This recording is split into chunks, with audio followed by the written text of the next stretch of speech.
What if I told you that people who speak with confidence weren't born like that? They just figured out how to improve their speaking skills so people pay attention and stay engaged.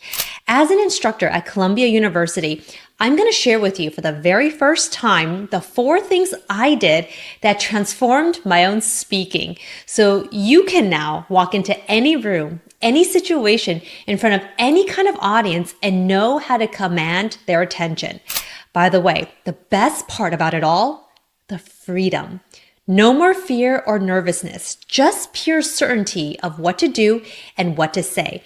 Because in this video, I'm going to take you through the exact journey of how I figured it out, the real turning points, the research behind why they work, and what you can start doing differently today. In fact, all of this can be found in my best-selling communications book, Smart, Not Loud, How to Get Noticed at Work for All the Right Reasons, where I teach smart and ambitious professionals like you how to get the best opportunities without being loud, rude, or obnoxious about it. Because I want to be clear, I didn't wake up one day and suddenly become a good communicator. It happened because of specific lessons, some of them painful, that completely rewired how I think about speaking, presence, and influence. By the way, make sure you listen to the 3rd point in this video because what I did there is truly the one that changed everything for me, and I think it might do the same for you. So here's the first thing I did that completely transformed my communication skills.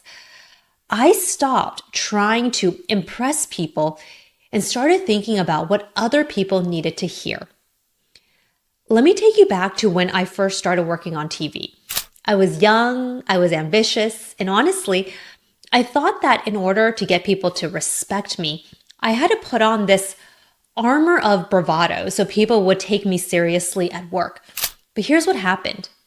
I failed big time. What I was doing was walking into meetings desperately trying to impress people. For example, I would speak like a robot, use tons of technical words, load everything with data and proof to build credibility, and make myself sound intelligent with sophisticated language because I thought it would make me look smarter. I tried this for a few months like I had something to prove, but one day, my boss noticed this and she did something that shook me to my core. After a meeting one day, she pulled me aside and said, "Jess, I know you're smart and hardworking. It's why we hired you. But it would really help you a lot if you could just simplify your points before you speak." Imagine hearing that from your boss. Honestly, while that sentence hit me so hard at the time, in retrospect, I think it was one of the best advice I ever got. Because I realized that up until that point, I hadn't just been talking like a robot, really stiff, really unnatural, just to get people to think of me a certain way. But as a result, every time I spoke, it wasn't resonating or connecting. Now, if you're a smart person, chances are you're like me. You do have all the data and the facts prepared before a meeting. But the problem is what psychologists call the curse of knowledge. And this is the idea that once you know something deeply, you lose the ability to imagine what it's like to not know it. Meaning you skip steps, you assume context. You go into your meeting speaking in a way that assumes everyone knows what you're talking about. And that was exactly what my boss meant.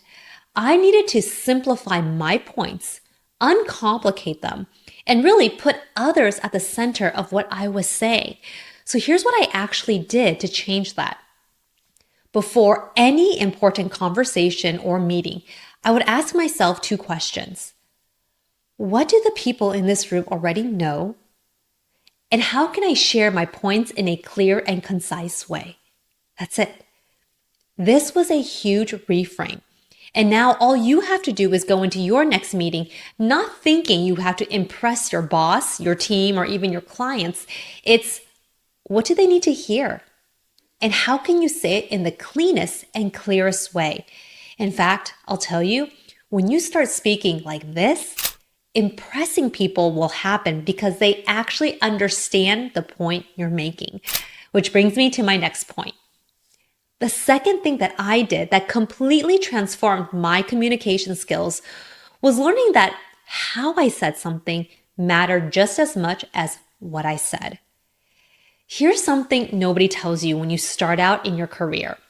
The words you say really at the end of the day are only a small part of the equation. The bigger part, the part that determines whether people lean in or tune out, is how those words feel when they land. So why did I have to learn this?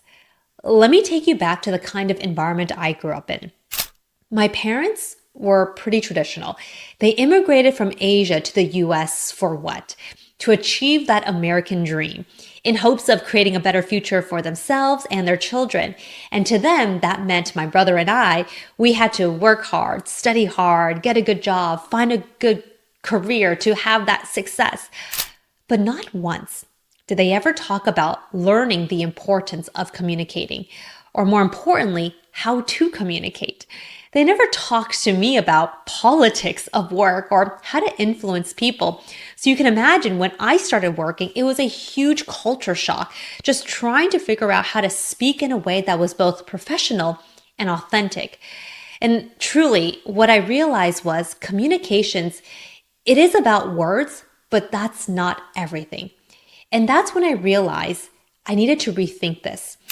So as a reporter, when I was working on TV, we actually had time working with consultants, and they trained us on how to be better communicators.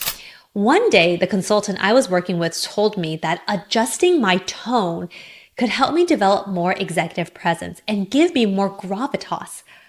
What? I had honestly never heard about this, and I was hooked. So this is what she taught me.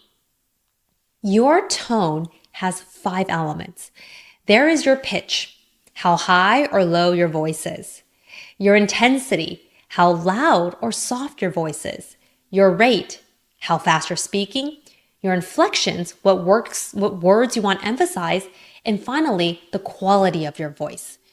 You know when you call someone and you know it's them, that's the quality. Well, the consultant told me that if we modulate our voice, sometimes speaking in a lower pitch to show depth, speed up to convey excitement, or soften our voice to get people to lean in, it could completely change how a message lands. In fact, there's research to back all this up.